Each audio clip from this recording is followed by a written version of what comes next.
If someone in the C-suite is listening to this right now, but doesn't see the value in product marketing, what would your advice be to them? Well, again, I think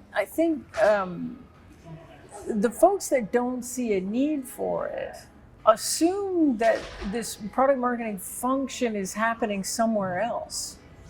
And so usually how they get this moment where it isn't happening somewhere else is something changes in the strategic underpinning. So we have a new competitor on the scene all of a sudden, or we have, this stepwise big change in technology has happened, and therefore the way we talk about our product is going to have to change. And then the marketing team is looking at them going, okay, so how do we message around that?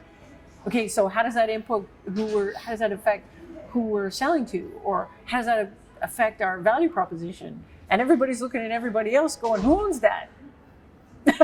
Absolutely. And then you get crickets, right? Yeah. Now, sometimes if you got a hot shot over on product, sometimes product management will step up and fill that gap and say, oh, well, this is how it changes, whatever. And sometimes if you've got folks in marketing that come from the product side or, have been essentially filling that gap, then you don't feel it as much. Yeah. But somebody's doing product marketing, whether you have a person with that title in the organization or not. Yeah. And so often what happens is it's at little companies, it's the founder that's been doing it. Right. And the minute the founder's, the company gets to the size that the founder's busy doing something else like fundraising or, working on something else, then all of a sudden everything breaks. And it's like, well, whose job is that? It's like, well, no one's actually had that job. It's been filled by a bunch of people have been filling the gap. And then eventually it's like, you know what? We need a person that needs to do this because otherwise